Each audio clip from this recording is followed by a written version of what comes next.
네, 바로 이어서 글로벌 이슈 주민 함께하겠습니다. 오늘 도움 말씀 주실 분 메리츠증권 광화문 금융센터의 서동수 연구원입니다. 연구원님 안녕하세요. 예, 안녕하세요. 네, 오늘 첫 번째 이슈부터 바로 확인해 보시죠.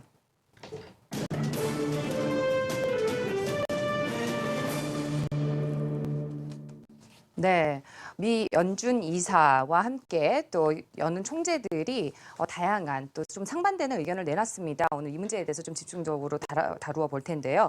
우선 뭐 매파 또 비둘기파 어떤 발언들이 오갔는지부터 좀 살펴볼까요?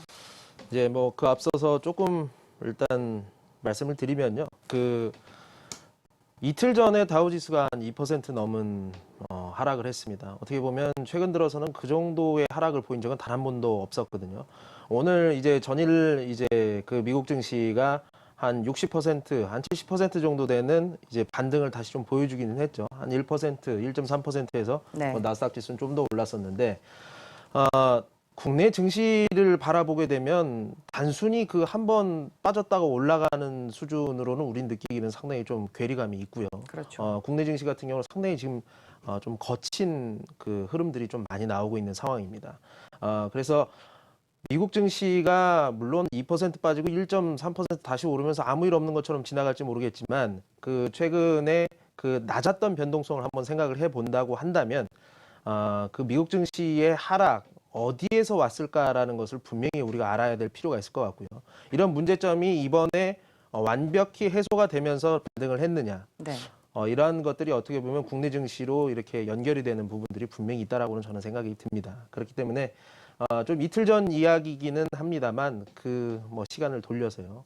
그때부터 다시 좀 얘기를 드리도록 할게요. 네. CNN 머니 기사를 보시면서 제가 설명을 해드리겠습니다. 뭐 제목이 Summer's over, 그러니까 여름 증시가 서머 랠리가 끝나느냐, 뭐 400포인트 네. 가까운 이런 하락을 보여줬었다 이런 얘기를 하고 있습니다.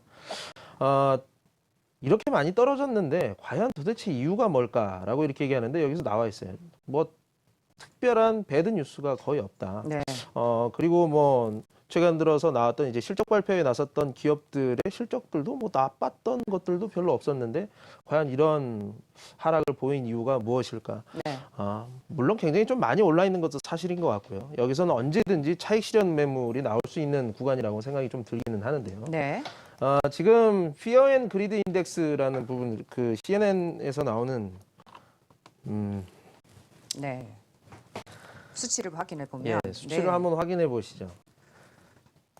네. Fear and 한 Greed 55 Index. 정도 나오고 있습니다. 이게 어떻게 보면 8월달 내내 그 익스트림 그리드 이쪽에 계속 쏠려 있었다라는 얘기죠. 이런 것들이 이렇게 나왔는데 이제 제 경험상으로 봤을 때 증시가 한번 이렇게 조정을 가게 되면 이 익스트림 피어까지도 이렇게 움직일 수 있는 이런 상황이 좀 연결이 될 수도 있거든요. 네. 그리고 그런 경우가 상당히 많습니다. 원래 주가라는 것이 이제 관성을 가지고 있는 부분들이 상당히 많기 때문에 한번 꺾이기 시작하고 한번 내려가기 시작하면은 그 힘이 좀 대단하게 계속 길게 연장이 되는 경우들이 상당히 많거든요. 네. 제가 좀 예상을 하는 첫 번째 이유를 하나를 좀 말씀을 드릴게요. 블룸버그 기사를 통해서 말씀드리겠습니다.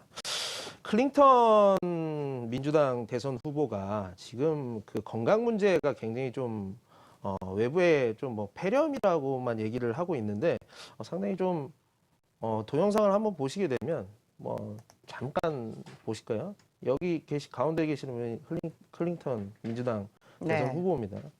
9.11 세레모니 가셨다 이렇게 휘청휘청 이렇게 하시잖아요. 그래서 그렇죠. 그냥 단순히 폐렴으로 보기에는 상당히 좀 어려운 부분이 좀 있지 않나 이런 생각이 좀 드는데 제가 유권자라고 생각을 하고 클린턴 후보를 지지를 한다고 했는데 이런 모습을 이제 그 대선을 2달 남기고 이런 모습을 보였다고 그러면 상당히 좀 고민이 많이 될 것 같아요. 네. 타이밍을 놓치지 않고 또 트럼프가 굉장히 또 공격을 하고 있잖아요. 맞습니다.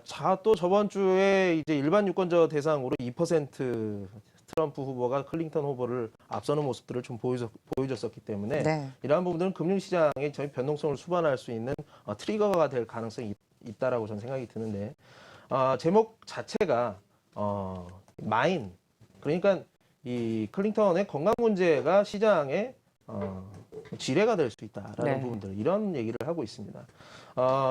뭐 70세에 가까운 분이 뭐 지난 2년 동안 뭐 국무장관도 하시고 해외를 돌아다니시고 뭐 이번 대선 이번에 캠페인을 하시면서 상당히 좀 많이 피로가 쌓이셨겠지만 굉장히 좀 이런 것들이 굉장히 잔인하다. 네. 잔인하지만 어쨌든 이러한 부분들이 여기에서 추가적으로 뭔가 클린턴 후보가 건강 문제가 이슈가 될 만한 일들이 다시 일어나게 된다고 한다면 이런 부분들은 민주당한테는 상당히 큰 타격이 되고 네. 이런 부분들 제가 말씀드렸지만 미국 증시는 지금 민주당 클린턴 후보가 대통령이 될 것을 바라보고 그렇죠. 그쪽으로 네. 이렇게 맞춰서 포트폴리오가 구성이 돼 있다라고 보시면 될 것 같은데 트럼프 후보가 득세를 하는 부분들은 특히나 우리는 이제 뭐 방위비 같은 경우도 네. GDP 2%를 지금 요구를 하고 있는 상황들이고 뭐 핵무장론이라든가 우리 국내 금융시장이라든가 이런 신용시장에 상당히 좀 파급력을 불러일으킬 수 있는 이슈들이 트럼프 후보하고 많이 맞물려 있기 때문에 트럼프 후보가 힐러리 클린턴 또 핵 문제도 있었잖아요. 그렇죠. 이런 부분들을 어떻게 보면 지금까지 가져왔던 민주당의 대북 제재라든가 이런 부분들에 대해서 큰 비난을 받고 트럼프가 득세할 수 있는 이유가 되기도 한다. 그래서 이런 네. 부분들은 우리가 분명히 잘 봐야 된다라는 생각이 좀 들고요. 네. 어쨌든 뭐 그렇게 리스크들이 여러 개 한꺼번에 악재들이 터지면서 또 하필 또 연준 이사들의 발언들이 또 엇갈리기도 했잖아요. 예, 맞습니다. 로이터 기사를 통해서 연준 이사들의 뭐 발언들, 아까 뭐 김지민 캐스터가 다 설명을 많이 잘 해주셨는데, 일단 데니스 로카트 그 아틀란타 연준은행장이 그 금리 인상이 상당 뭐 중기적으로 지금 통화 정책에 부합한다고 얘기할 수 있다라고 이렇게 얘기를 하시면서 금리는 이번 달에 올릴 필요가 있다라는 얘기를 하고요. 반대쪽에서 이제 브레이너스의 연준 이사도 얘기를 했지만 미네폴리스 페드 이제 그 은행장 같은 경우도 카시카리 같은 경우는 그렇게 9월 달에 그렇게 급하게 금리를 올릴 필요가 뭐 있겠느냐. 네. 뭐 이런 거는 좀 나중에 가서 생각을 할 필요가 있다. 코어 인플레이션 자체가 지금 한 1.6%로 밖에 안 올라와 있는데 이러한 부분들이 좀 움직임을 확인이 좀 필요하다라는 얘기들을 계속 하고 있습니다. 네. 어쨌든 연준 이사들의 그 연준 은행장들의 이야기는 항상 복잡해요. 그리고 이 얘기 나왔다, 저 얘기 나왔다 하다가도 뭐 금리가 또 오르든지 안 내리든지 이런 것들하고 또 어떻게 보면 또 어느 정도는 또 거리가 있을 때도 있고 가까울 때도 있고 상당히 좀 헷갈리기는 한데 결론적으로 이런 것들은 9월에 금리 인상 가능성이 가장 투영이 많이 되는 달러 인덱스의 가격으로 우리가 좀 생각을 해볼 수가 있을 것 같은데요. 95레벨을 계속 지키고 있습니다. 네. 빠졌다 또 다시 올라오고 계속 왔다 갔다 하죠. 예, CME 그룹에서는 9월 이번 FOMC 금리 인상 가능성 한 15% 정도로밖에 안 보이고요. 브레이너스의 연준 이사의 그 이야기를 듣고 나서는 그 전까지 21%였는데 15%로 떨어졌다. 어쨌든 금리 인상 언젠가는 하겠지만 달러 인덱스의 방향은 뭐 그렇게 뭐 딱 정해지지는 않은 상황이다라고 이렇게 보시면 될 것 같아요. 네. 근데 우리 그 이머징 시장 같은 경우 상당히 좀 최근 들어서 변동성이 상당히 큽니다. 중소형주 이외에 삼성전자가 최근에 뭔가 잘 봉합을 하는 듯 하다가도 상당히 요즘에 좀 변동성이 시달리고 있는 모습들을 좀 보실 수가 있을 것 같은데요. 네. 큰 맥락에서 MSCI 이머징 인덱스 같은 경우 좀 오랜만에 좀 체크를 해보겠습니다. MSCI에 들어가서 보면은 여기 이제 이게 그 MSCI 이머징 인덱스입니다. 2월 달에 아시다시피 1, 2월 달에 우리가 굉장히 힘들었던 기억이 나죠. 네. 688을 기준으로 해서 지금 언제까지 올라왔냐? 923까지 올라왔습니다. 뭐 바닥에서 30%가 올랐다라는 얘기죠. 여기서 한번 생각을 해볼 것은 작년 12월에 금리 인상이 나누면서 이머징 주가가 이렇게 많이 떨어졌다라는 부분들. 네. 2월을 변곡점으로 해서 다시 밟고 올라오기는 했습니다만 어쨌든 이러한 부분들은 우리가 다시 한번 생각을 해볼 필요가 있을 것 같아요. 죄송합니다. 네. 그 앞으로 금리 인상에 나서게 되는 부분들, 뭐 이번 9월은 아니더라도 연내 금리 인상이 있게 된다고 한다면 바닥에서 30%까지 올라온 이런 이머징 시장의 지수 자체가 지금 바로 정당화가 될 수 있을 것이냐. 금리 인상이라는 파도를 한번 넘어서야지 다시 또 우리가 중장기적으로 이머징 지수가 올라갈 수도 있지 않겠느냐 이런 부분들. 환율로 보실 수가 있을 것 같아요. 이거는 지금 원달러 차트입니다. 제가 사실 여기 시작을 하면서 원화가 업사이드가 있습니다. 이렇게 계속 말씀을 드렸었고요. 한 240원인가요? 네. 1245원을 이제 저점으로 해서 1089원까지 해서 약 12% 정도. 그러니까 우리가 한 5% 정도 상승을 했던 그 상황에서 제가 앞으로 업사이드가 어느 정도는 있다라고 말씀을 드렸었는데 한 두어 달의 금리 인상을 앞두고 있는 상황에서 어떻게 보면 최근 들어서 이 원화가 이렇게 반등을 하고 약세로 다시 좀 전환하는 데는 우리가 좀 약간 좀 신경이 쓰이는 부분들도 분명히 있다.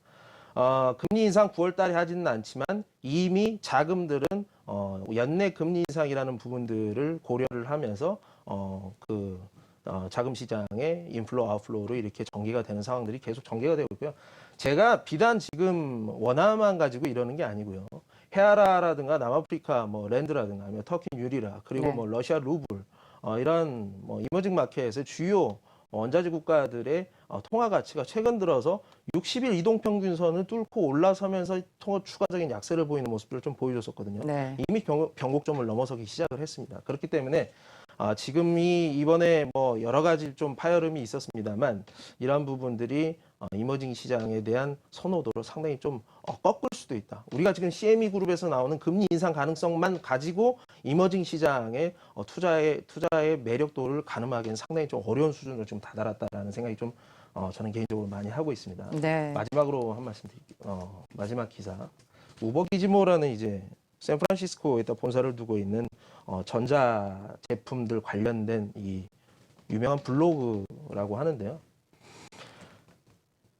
지금 터졌죠? 이거 다 지금 갤럭시 S7 노트라고 생각을 하시고 계실 겁니다. 근데 갤럭시 S7 엣지입니다. 네. S7 노트 이전에 나와서 가장 삼성전자에서 많이 팔리는 지금까지 7천만 대가 팔렸던 상당히 큰 매스 프로덕트라고 생각을 하시면 될 것 같은데요. 이게 사실 여부는 분명히 뭐 삼성과 이 법정 공방에서 확인이 돼 봐야 되겠지만 한 남성이 갤럭시 S7을 엣지를 쓰면서 네. 폭발을 했다라는 부분들을 삼성에다가 이제 고소를 했다라고 이렇게 지금 나오는 부분들이거든요. 이런 부분들이 만약에 진짜 사실이라고 좀 한다고 한다면 어떻게 보면 지금 뭐 완벽한 사실이라고 지금 볼 수는 없겠습니다만 주가 같은 경우는 상당히 좀 크게 지금 반응을 보이고 있는 그렇죠. 상황이거든요. 마지막 기사 잠깐만 이 제목만 보시죠. 삼성폰이 갤럭시 S 노트 7이 애 손에서 6살짜리 애기 손에서 터졌다라고 이렇게 이런 기사가 미국에 나오더라고요. 삼성전자의 네. 핸드셋에 대한 부분들 좀 많이 좀 그 소비자 입장에서 고민하게 되는 부분들이 아닌가라는 생각이 좀 들고요. 주가의 흐름이 어느 정도 좀 이해는 간다라는 생각이 듭니다. 네. 앞서서 뭐 뉴욕 증시 하락 요인들 뭐 이렇게 짚어주시기도 했는데요. 이걸 바탕으로 해서 투자 앞으로 이제 지금 보시고 계시는 투자자분들을 위해서 어떻게 전망하시는지 또 투자 전략을 좀 세워봐야 되지 않을까 싶은데. 9월 금리 인상은 쉽지 않습니다. 그렇다고 해서 이머징 시장이 지금 굉장히 쉽게 넘어갈 거라는 생각을 하실 필요도 없을 것 같습니다. 좀 어려울 수도 있습니다. 10월 달에 미국의 이제 그 환율 보고서가 나오게 되면 그때를 기점으로 해서 그 모니터링 국가들, 대만, 뭐 한국, 뭐 독일 이런 국가들 강세를 보이다가 다시 또 약세로 전환하는 그런 계기가 될 수 있습니다. 11월 대선을 앞두고 10월 달에 트럼프가 득세를 하게 되면 금융시장의 변동성이 커질 수 있는 가능성이 되겠죠. 상당히 네. 크다라고 보고 있습니다. 이머징 시장 강세를 보이기에는 이런 부분들이 좀 둔화를 시킬 수 있는 여러 가지 팩터들이 좀 작용을 한다라는 생각이 좀 들고요. 이러한 부분들 좀 소화가 다 돼야 된다. 금리 인상이라는 부분, 그리고 미국 대선이라는 이 불확실성들이 해소가 돼야지만 우리가 중장기적으로 이머징 마켓의 통화라든가 증시의 약진, 그 새로운 신고점을 내는 이러한 부분들이 이러한 소화가 좀 필요해 보인다. 그 전에 있어서 조금 거친 시장이 될 가능성도 있다라는 생각이 듭니다. 오늘 네. 반등을 하고 다음 주에 추석이 끝나고 나서 FOMC에 이제 9월 금리 인상을 하지 않는다고 한다면 이머징 시장에서 반등이 나올 터인데 이때쯤 우리가 현금화를 좀 어느 정도는 해야 되지 않겠느냐 이렇게 네. 정리를 해드리겠습니다. 네, 괜히 불안해지실 수도 있는데요. 뭐 중장기적으로 보시는 분들은 우려하시지 않으셔도 괜찮을 것 같습니다. 뭐 장기적으로 흔들리는 것에 대해서 너무 흔들리시면 추석 연휴가 너무 어렵지 않을까 싶은데 중장기적으로 살펴보는 그런 흐름 가져가시기 바라고요. 오늘 도움 말씀 주신 분 서동수 연구원이었습니다. 메리츠증권 광화문금융센터의 서동수 연구원이죠. 네.